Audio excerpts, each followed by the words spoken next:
Assalamualaikum warahmatullahi wabarakatuh. Waalaikumsalam warahmatullahi Alhamdulillahirabbil alamin. Wa bihi nasta'inu ala umuri dunya waddin. Wala haula wala quwwata illa billahil azim. Wassalatu wassalamu ala asrofil anbiya'i wal mursalin sayyidina Muhammadin wa ala alihi washabbihi ajma'in. Rabbi shrah li sadri wa yassir li amri wahlul 'uqdatam min lisani yafqahu qawli. Amma ba'd. Yang saya hormati pemirsa Suara Sampang FM yang berbahagia pada pagi hari ini. Yang saya hormati narasumber kita yaitu Bapak Dr. Andes Kiai Haji Muhammad Sunan SC. Assalamualaikum Pak Kiai. Waalaikumsalam warahmatullahi wabarakatuh. Marilah kita sekalian memanjatkan puji syukur kepada Allah Subhanahu wa taala yang mana alhamdulillah pada pagi hari ini kita bertemu kembali dalam rangka acara Lentera Hati. Semoga apa yang disampaikan nantinya dapat bermanfaat bagi kita sekalian, dan salawat dan salam semoga selalu tercurah limpahkan kepada junjungan Nabi kita Muhammad Sallallahu Alaihi Wasallam. Pemirsa yang saya hormati, sahabat pendengar Radio Suara FM yang berbahagia, sebagaimana tadi telah diterangkan bahwa Radio Suara Sampang ini bekerja sama dengan MUI Kabupaten Sampang. Alhamdulillah pagi hari ini sebagai narasumber kita yaitu Sekretaris Umum MUI Kabupaten Sampang, yaitu Dr. Andes Kiai Haji Muhammad Sunan MSI. Dan tema yang akan kita bawakan, yang kita sampaikan sore hari ini adalah menyikapi kehidupan dunia, utamanya di masa sekarang ini. Kepada beliau disilakan Bapak Syur. Assalamualaikum warahmatullahi wabarakatuh. Waalaikumsalam. Bismillahirrahmanirrahim. Alhamdulillahirabbil alamin. Wassalatu wassalamu ala asyrafil anbiya wal mursalin sayyidina wa habibina wa syafi'ina Muhammad wa ala alihi wa ashabihi ajma'in. Hadratal mukarramin, para pemirsa Suara Sampang FM yang saya hormati, tak putus-putus kita menghaturkan puji dan syukur kehadirat Allah Subhanahu wa taala atas segala limpahan rahmat, taufik dan hidayahnya, khususnya sampai dengan detik ini, pagi hari ini masih dikaruniai panjang umur, dikaruniai kesehatan dan kekuatan, kesempatan terutama bagi kami pribadi itu dapat melakukan aktivitas, khususnya kegiatan di Suara Sampang yang tadi telah disampaikan oleh moderator dengan bertema menyikapi kehidupan dunia. Kita harus memaklumi bahwa dunia ini bukan tempat untuk menikmati kebahagiaan mutlak. Nanti kebahagiaan mutlak itu ada di alam akhirat. Jadi alam kita ini bukan alam akhirat tapi alam dunia. Di dunia ini harus kita memaklumi, tetap kadang-kadang, bukan kadang-kadang, kebanyakan orang tidak paham ya, sehingga orang karena ketidakpahaman itu orang bingung di tanah lapang. Di tanah lapang bingung ya, karena tidak ngerti gimana menyikapi. Oleh karena itu sebagai sandaran kita menghadapi kehidupan dunia ini, bahwa di dalam kehidupan dunia ini memang mesti selalu itu serba dua. Pasti ada malam, itu tidak selamanya malam itu ada siang. Setelah siang ada malam. Oleh itu karena pengaruh dengan adanya siang ada malam, itu berarti ada gelap, ada terang. Tidak selalu gelap, tidak selalu terang. Tentu ada yang tidak semuanya itu kecil, ada yang kecil, ada yang besar. Ada yang kalau ibarat orang itu ada orang yang gemuk, ada yang kurus. Variasi. Ya. Itu mesti selalu serba dua. Ada yang kaya, ada yang miskin, ada yang sehat, itu ada yang sakit. Nah, jadi memang isinya dunia seperti itu. Jadi makanya kita kalau kita tahu dan kita memahami serta memaklumi, menyadari bahwa dunia itu mesti serba dua dan tidak selalu. Itu pasti itu kata Al-Qur'an, wa tilkal ayyamu nudawiluha bainan nas. Wa tilkal ayyamu, pada hari-hari itu, nudawiluha bainan nas, kami perputarkan di antara manusia. Jadi tidak selamanya, ibarat orang nangis, tidak ada orang menangis itu tidak henti itu, apalagi sampai berhari-hari, bulan, tidak ada. Jadi ya tidak sampai berjam-jam menangis, pasti ada hentinya, akhirnya. Dan bagi orang yang ketawa juga sama ya, sesenang-senangnya orang, sebahagianya orang, itu tidak ada orang itu ketawa terus. Jangankan orang yang normal, ya orang gila saja ketawa. Ya, tidak ada orang gila ketawa terus, tidak ada. Apalagi yang normal. Nanti watilkal ayamu nudawiluha bainan nas. Jadi di tiap hari-hari itu diperputarkan. Jadi ibarat sederhananya saja, dunia ini kan berputar bagaikan putaran roda. Di roda itu ada ventilnya. Jadi kalau roda itu berputar, kadang-kadang ventil itu ikut putaran roda. Jadi ya kadang-kadang ke atas, mutar di tengah, kemudian ke bawah, kemudian ke tengah lagi, ke atas lagi, mutar lagi, turun lagi, naik lagi. Itulah kehidupan dunia. Jadi kalau orang sudah paham seperti itu, bahwa di dunia ini memang serba dua. Ya kalau tidak kaya ya kalau tidak kaya ya miskin, kalau tidak miskin ya kaya. Jadi itu dan itu tidak selalu dimiliki secara gamblang saja. Ada orang kaya terus, tidak ada. Kadang-kadang kaya terus sampai mati. Tapi lihat saja bagaimana kekayaan itu, apa bisa mewarisi pada anak cucu. Dan juga kemiskinan, tidak ada orang itu miskin terus, tidak ada. Walaupun miskin terus ada, tapi setelah itu berhenti, mati anaknya. Nah, yang meneruskan itu kadang-kadang ya tidak selamanya sama. Jadi cari contoh saja di mengamati kehidupan di lapangan itu. Jadi orang yang kaya sekarang, lihat saja dulu waktu mudanya, waktu kecilnya tidak kaya. Jadi orang yang miskin sekarang belum tentu waktu kecilnya miskin. Kadang-kadang dia senang karena punya orang tua yang kaya. Nah, tapi setelah orang tua mati, dia hancur. Jadi itu kehidupan dunia seperti itu. Jadi kemudian sekarang bagaimana menyikapi kehidupan dunia itu? Jadi bagaimana sekarang menyikapi orang, menyikapi dirinya atau orang lain atau keluarganya yang secara ekonomi itu masuk kategori orang miskin. Jadi ini sehingga terjadi masalah. Jadi hidup miskin itu dalam dirinya itu akan muncul permasalahan, masalah kemiskinan. Merasa dirinya ini kok tidak enak hidup ini, merasa tidak enak. Kenapa? Karena hidupnya dalam kemiskinan. Makan sekarang itu seadanya. Besok belum tentu makan apa. Besok lusa lagi apalagi.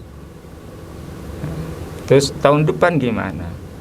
Sekarang kesulitan ekonomi. Nanti anak saya dipikir panjang. Jadi itu menghadapi kan gitu. Kok hidupnya selalu bermasalah terus.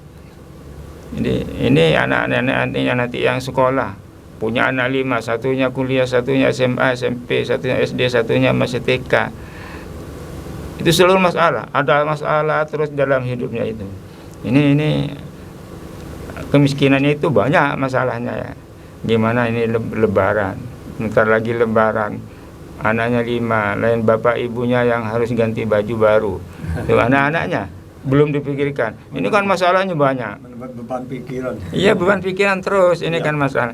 Kemudian apa masalah orang miskin itu saja yang jadi masalah. Yang kaya ya sama. Tergantung bagaimana menyikapi. Karena misalnya orang kaya, jangan dianggap orang kaya itu senang terus, enggak. Jadi orang kaya itu kadang-kadang ya banyak masalah juga. Jadi apa masalahnya? Ini karena kekayaan dan di mana-mana. Di Jakarta ada, di Madura ada, di Singapura ada, di Malaysia ada. Jadi orang itu bukan jaminan kekayaan itu. Bahkan dia itu sulit untuk cari waktu tidur, sehingga tidurnya di jalan. Terbang dari Jakarta, terbang ke Singapura. Itu tidurnya, tidak sempat tidur di pesawat. Nah, itu tidak dinikmati. Jadi coba saja lihat, kalau kita sempat jalan-jalan ke Surabaya, itu jalan ke asrama haji, itu rumah mewah-mewah itu besar, rumah mewah tingkat. Itu orang lewat, wah, siapa yang punya rumah ini? Rumahnya gede, rumahnya mewah, tingkat. Betapa bahagianya hidupnya ya. Itu katanya orang yang lewat. Padahal kenyataannya orang yang punya itu tidak menikmati rumah itu. Kadang-kadang kosong ada orang. Oh, ada di situ orangnya, terbang sana, terbang sini. Yang sudah tidak kenal siang, tidak kenal malam, tidak kenal istirahat, tidak kenal tidur. Ternyata yang menikmati pembantunya. Dan masuk ke dalam itu ternyata yang menikmati pembantunya. Itu sambil apa? Sambil nyetel TV, acaranya India, di film India. Setelah itu nyetel dangdutan. Ya, sambil nyetel dangdutan dia, pembantunya sambil dangdutan sendiri juga, sambil kakinya diangkat ke meja. Nah, itu kan senangnya luar biasa. Ternyata yang menikmati itu pembantunya, yang punya tidak ikut menikmati walaupun rumah mewah besar. Inilah kehidupannya, bukan tidak bermasalah. Jadi, terus Pak Kiai, gimana ini kemiskinan tadi telah kita bicarakan, kita selaku tahu bahwa di sekitar kita atau pemerintah kita menyikapi situasi yang seperti tadi itu, masalah kemiskinan terutama masyarakat di masa sekarang ini, Pak Kiai. Memang masalah kemiskinan ini kalau terutama masa sekarang ya, pasca corona ini. Pasca corona banyak orang nganggur, banyak orang pekerjaan PHK, apalagi ditambah sekarang ya, ditambah naiknya BBM. BBM naik berdampak ke harga-harga yang lain semuanya, itu harga-harga termasuk termasuk ongkos transportasi semuanya nambah. Itu gimana? Bahan-bahan pokok, kebutuhan pokok, terus pengangguran banyak. Jadi saya sendiri tahu banyak karena saya paling sering berhubungan dengan masyarakat sekitar itu. Jadi tambah seret, Pak, ekonomi seret sekarang. Jadi cari pekerjaan sulit. Jadi terus bagaimana menyikapi seperti ini? Jadi seperti ini kita harus pertama kembali kepada prinsip yang awal-awal tadi, bahwa kehidupan itu memang kalau tidak kaya ya miskin. Nah, kalau tidak miskin ya kaya. Ya di antaranya ada setengah miskin, setengah kaya.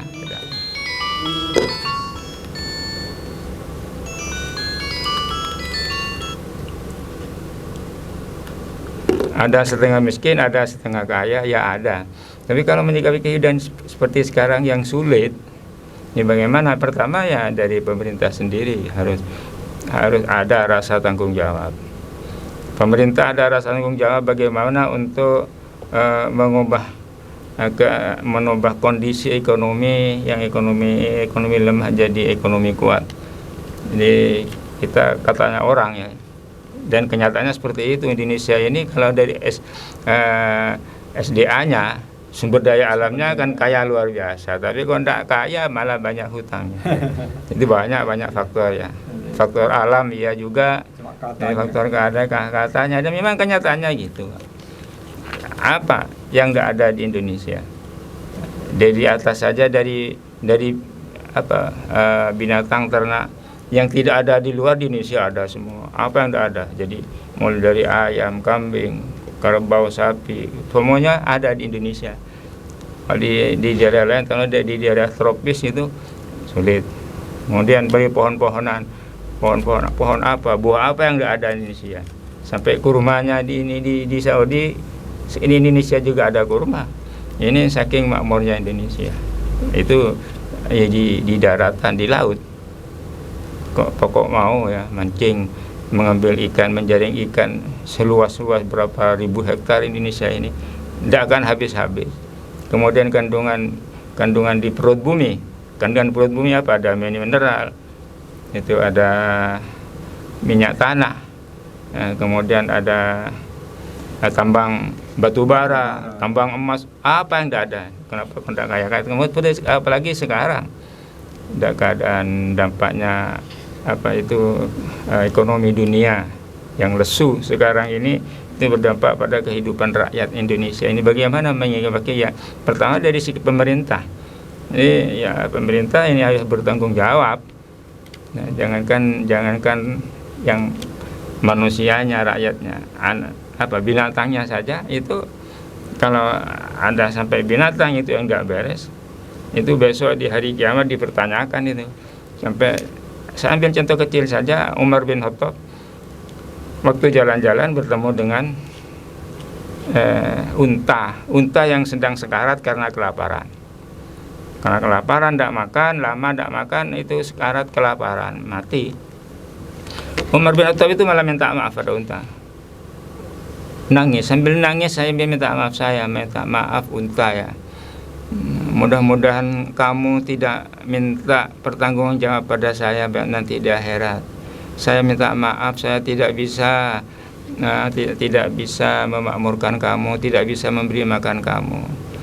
Ini adalah kesalahan saya. Merasa bersalah. Iya, merasa bersalah. Itu hanya unta itu. Apalagi rakyat Indonesia 270 juta yang banyak yang kesulitan cari kerja. Sampai cari kerja di luar. Kalau yang laki-lakinya tanya saja, waktu saya dulu di Malaysia dulu, tanya, ini Pak, yang membuat bangunan Malaysia yang bagus-bagus ini tukangnya dari Indonesia semua. Itu di Indonesia itu rata-rata cari kerja di luar.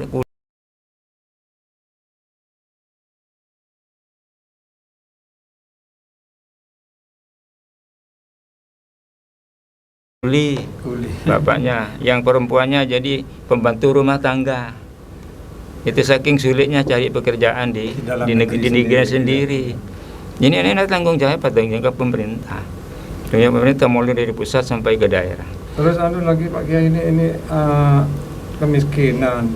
Ada masyarakat kita ini sakitnya lama gak sembuh-sembuh, berbaring tidaknya mungkin ya, karena dia itu tidak punya biaya dan semacamnya, sehingga sakitnya itu tidak sembuh-sembuh. Gimana kita Pak, sikap terutamanya pemerintah kita, para tetangga. Jadi kalau pertama pemerintah sekarang kan itu program pemerintah nasional, bukan BPJS yang bebas itu. Oh iya, ada program bebas. Iya, bebas biaya. Berobat, iya, berobat di mana-mana, walaupun orang Sampang ada di Surabaya bisa kan? Iya. Itu program daerah atau program nasional, itu yang baik. Tapi prakteknya gimana? Saya tapi tidak ngerti. Hanya katanya seperti itu. Jadi ini sebetulnya adalah program yang baik dari pemerintah untuk membantu masyarakat miskin yang sedang mengalami sakit. Karena kalau berobat bayar sendiri itu sekarang mahal ya. Ini periksa aja kadang-kadang itu minimal 100. Itu minimal. Kalau spesialis dalam lain resepnya. Kalau obat generik itu mudah tapi murah, tapi lambat sekali untuk proses penyembuhannya. Jadi bagi pemerintah, tapi bagi masyarakat yang sedang mengalami sakit, bagaimana kita menyikapi umpama kebetulan diri kita yang sakit. Yang pertama, kita harus yakin bahwa penyakit ini datangnya dari Allah. Memang sudah Allah menakdirkan si A pada hari ini, pada hari ini jam sekian itu mulai kena serangan penyakit. Itu adalah takdir Allah. Allah menghendaki sakit. Kalau Allah menghendaki sembuh, ya sembuh. Oleh karena itu, yang kedua, kita harus banyak berdoa pada Allah Subhanahu wa taala. Mudah-mudahan penyakitnya segera diangkat. Itu doa ya, terutama doa yang istijabah, yaitu doa setiap habis sholat wajib 5 waktu, doa tengah malam setelah sholat tahajud. Kemudian yang ketiga, itu agar tidak menambah beban penyakitnya, itu harus memaklumi dan menyadari ya bahwa umur berapa sekarang, misalnya umur 60, sampean sakit berapa hari namanya, setengah bulan. Yang tidak sakit sekian tahun 59 tahun lebih 59 tahun lebih sehat, sakitnya hanya setengah bulan. Jadi masih lebih banyak sehatnya daripada sakitnya. Itu harus mempunyai perhitungan seperti itu agar tidak selalu jadi beban. Kemudian itu punya keyakinan, masa Allah itu membiarkan hambanya selalu bermasalah terus dengan penyakit. Ini minta kepada Allah, karena yang punya alam ini Allah, termasuk yang punya penyakit ini kan Allah juga. Jadi selain itu tetap berikhtiar, berusaha, artinya tidak tinggal diam, dan berusaha bagaimana untuk kesembuhannya. Itu cara menyikapi penyakit yang ada di situ. Memang penyakit ini ada yang dengan pengobatan itu ada yang sembuh, ada yang lama sembuhnya, ada yang cepat sembuhnya, ada yang tidak sembuh sampai meninggal. Ya, karena namanya sudah waktunya. Nabi itu sampai dulu Umar bin Khattab tidak percaya, karena Nabi dianggap kalau Nabi itu istimewa, tidak mati-mati kata. Tidak sakit tidak mati-mati kata. Waktu Umar bin Khattab mendengar bahwa Nabi Muhammad telah meninggal dunia, tidak percaya. Iya, siapa yang mengatakan Nabi Muhammad meninggal dunia, saya pegang saya potong lehernya.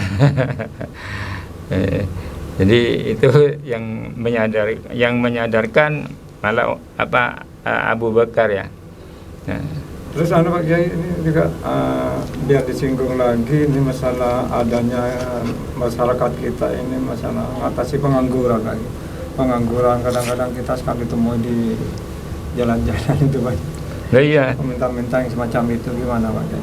Jadi masalah pengangguran sekarang ini kalau ya memang kita ada habis pikir. Setiap tahun itu sekolah itu mengeluarkan anak didik ya, SD. Setiap tahun mengeluarkan anak didik SMP. Setiap tahun mengeluarkan anak didik SMA. Setiap tahun mengeluarkan anak didik yang di perguruan tinggi, sarjana. Malah sarjana sekarang numpukannya. Numpuk ribuan. Bahkan ada anak yang sudah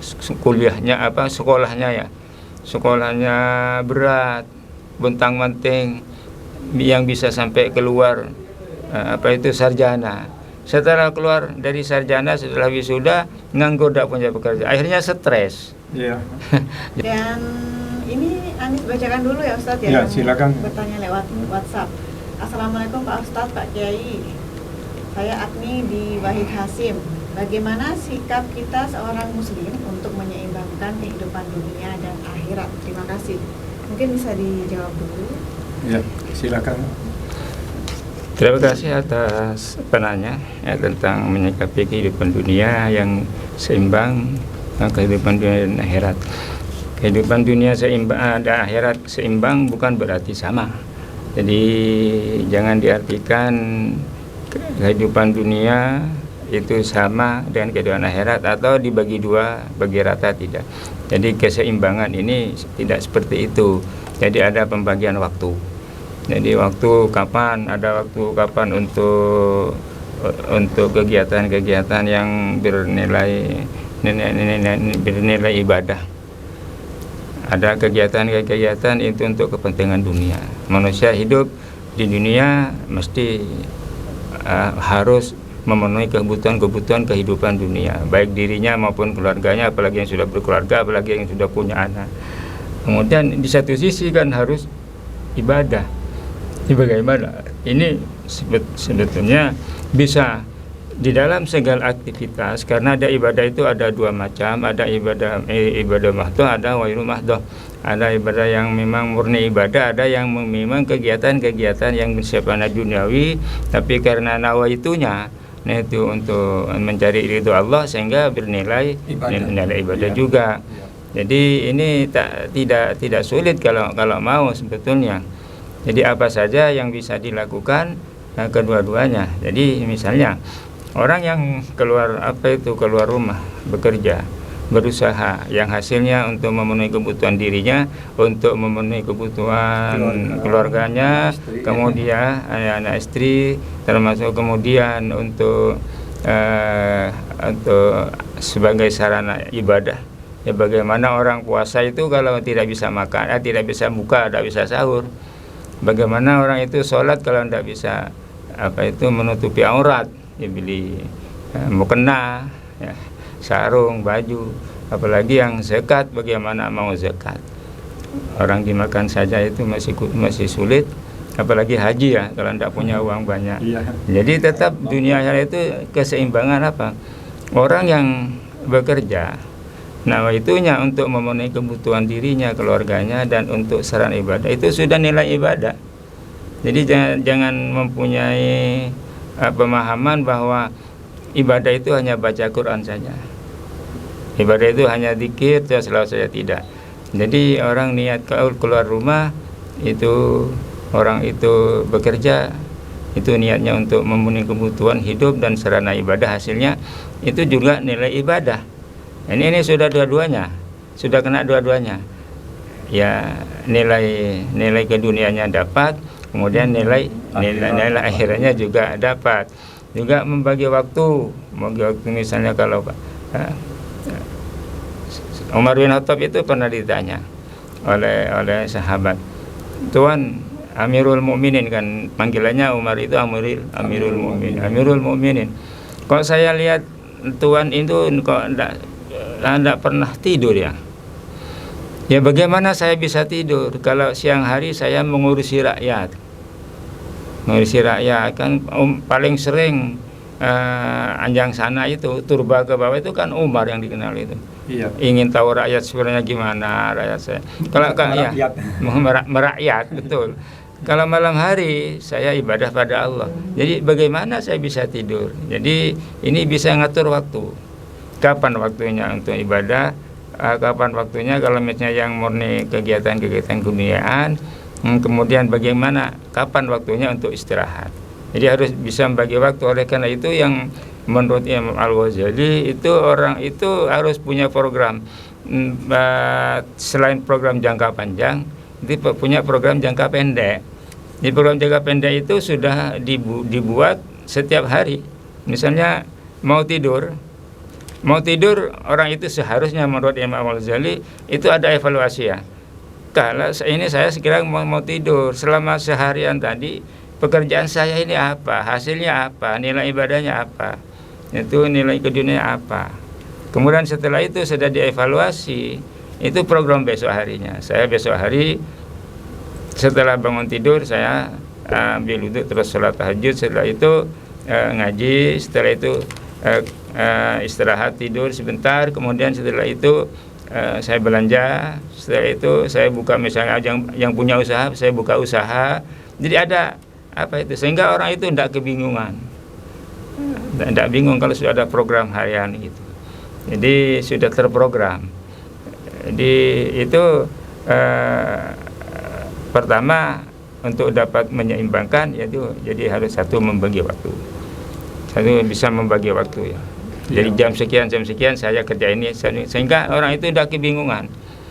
Kalau anak-anak yang apa itu sekarang, lihat saja kalau malam minggu itu sampai mau subuhan itu masih yang masih gerombol-gerombol itu. Lupa sholat. Ya lupa sholat, ibadah apa itu apa yang dikerjakan. Terus itu selain membagi waktu, nyanyilah kegiatan-kegiatan yang bernilai ibadah.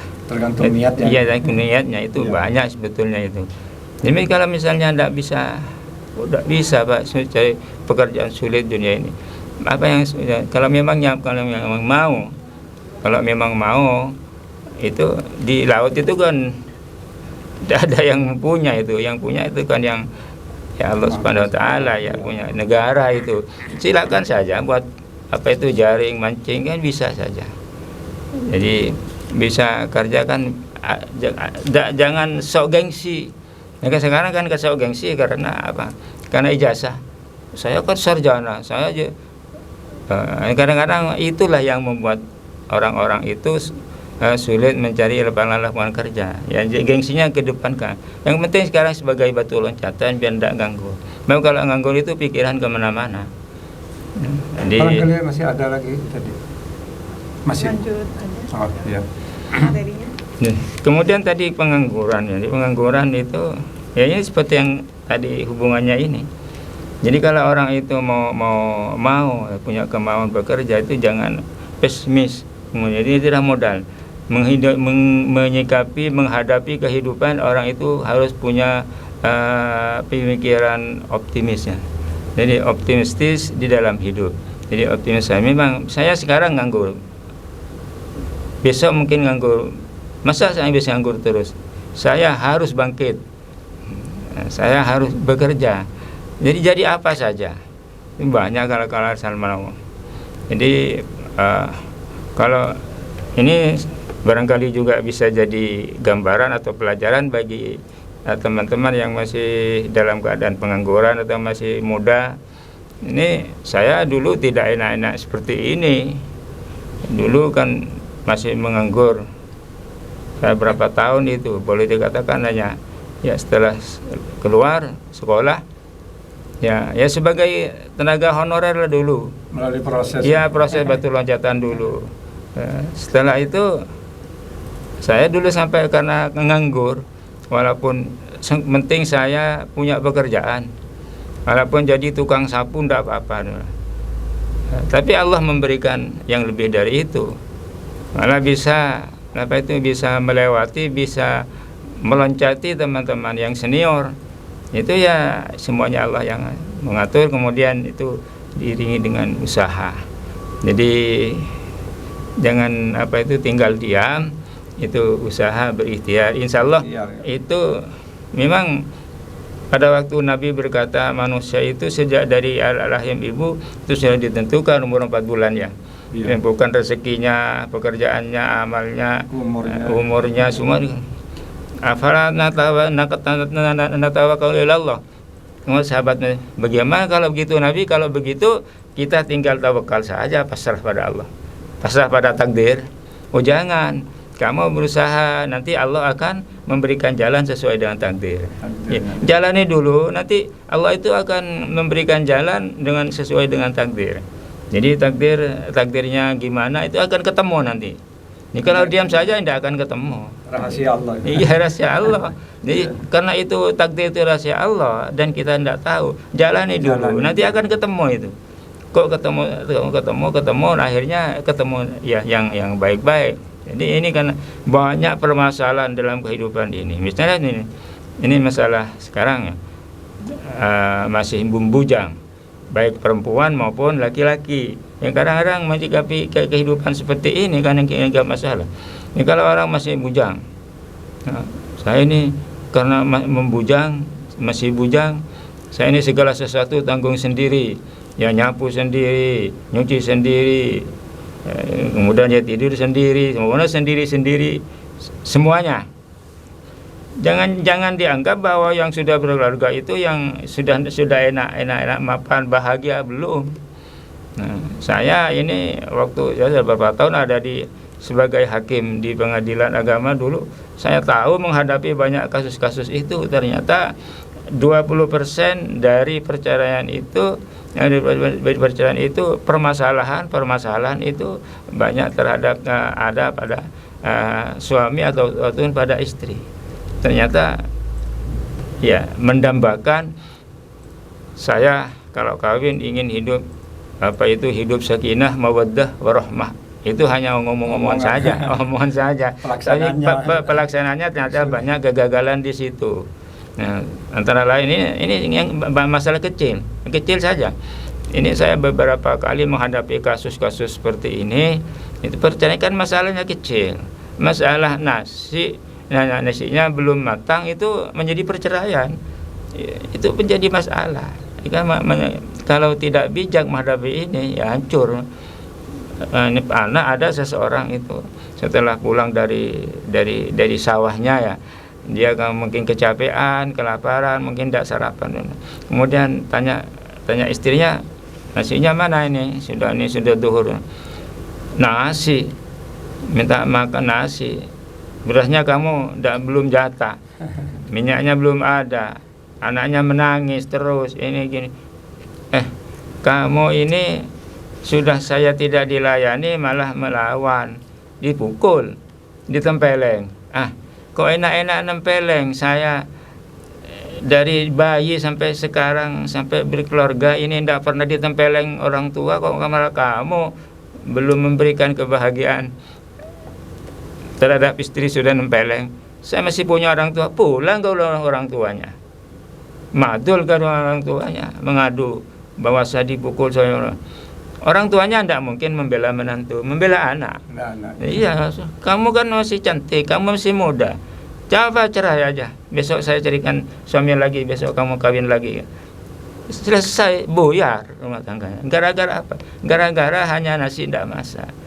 Itu selain itu banyak permasalahan. Ini ada pertanyaan ini di masa sekarang ini bagaimana mengantisipasi, bagaimana menyikapi ini, ada suami tak jujur ada suami tidak jujur Pak Kiai, dan istri juga kebaliknya juga tidak jujur. Bagaimana kita menyikapi ini masa seperti sekarang ini? Masa-masa seperti sekarang ini ada dengan segala macam cara.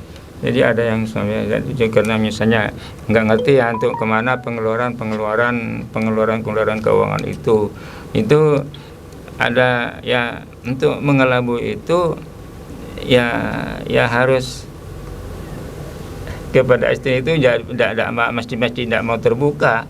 Itu dengan segala macam cara. Ada ini contoh kecil saja. Ada suaminya itu katanya istrinya cerita kepada teman-temannya, Bu, suami saya sekarang sudah alim, Bu. Kok tahu sampean suaminya alim?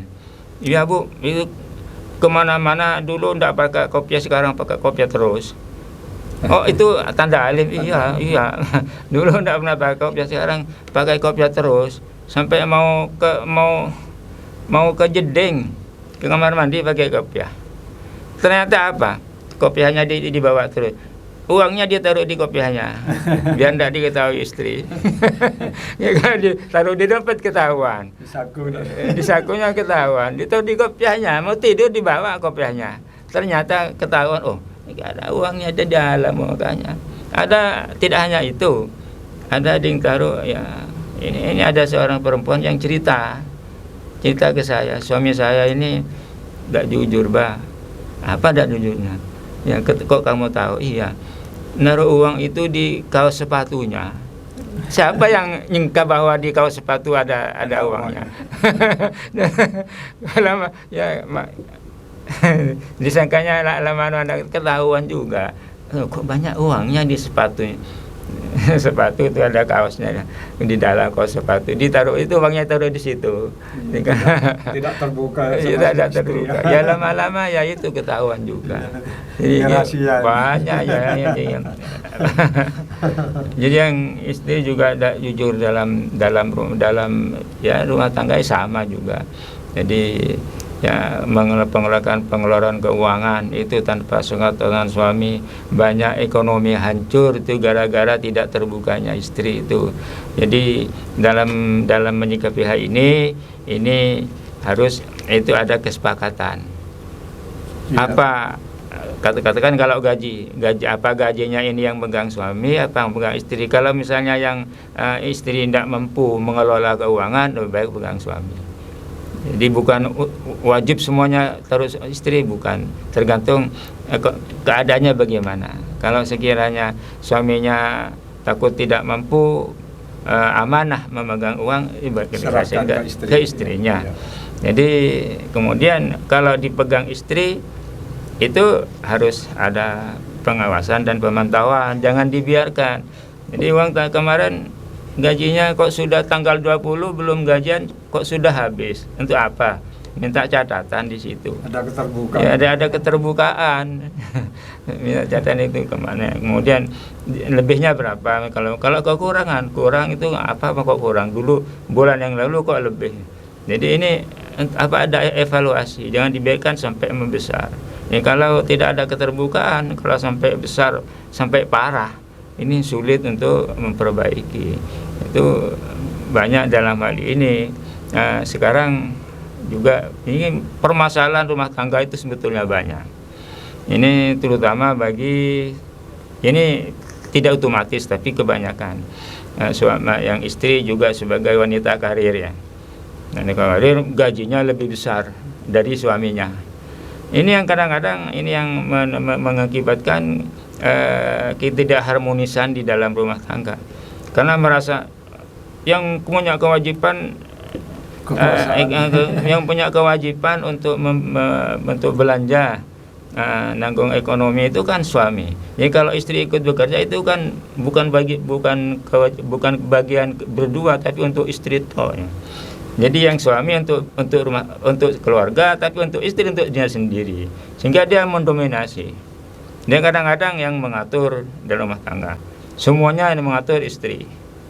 Ya, karena merasa istrinya itu lebih ada posisinya ada di atas, apalagi istrinya sebagai pejabat misalnya, suaminya pegawai biasa. Jadi jadi kadang-kadang ini yang mendominasi, Pak.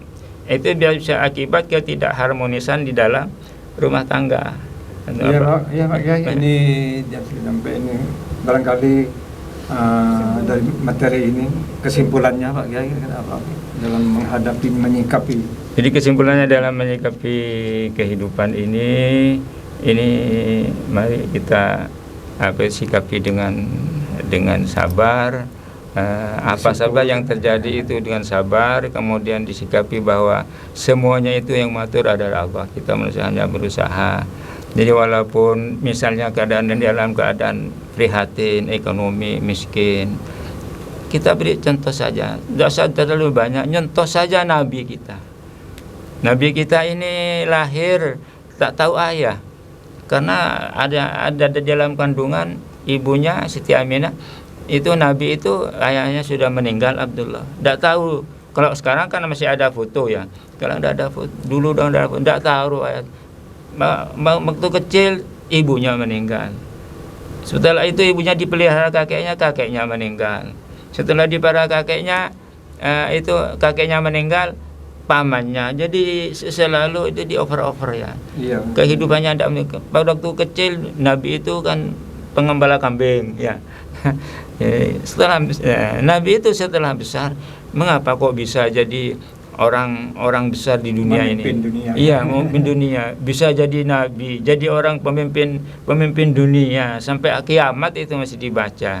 Itu makanya harus sadar bahwa semuanya itu pasti berputar, dunia ini pasti berputar. Mungkin sekarang miskin, mungkin besok ditunggu saja dan tetap dijalani, sehingga menyikapi kehidupan itu tidak pesimis. Ya. Jadi kita harus menyikapi kehidupan adalah dengan optimistis, sehingga kita akan selalu enjoy menghadapi kehidupan ini. Demikian. Assalamualaikum warahmatullahi wabarakatuh. Demikian pemirsa Suara Sampang berbahagia, apa yang dapat kami sampaikan, mudah-mudahan mulai awal sampai akhir ini apa yang disampaikan oleh Pak Kiai atau Ustaz Muhammad Suhaib dapat bermanfaat bagi kita sekalian, utama dalam menghadapi kehidupan kita sekarang ini. Demikian, terima kasih. Ekonomi pariwisata, agribisnis dan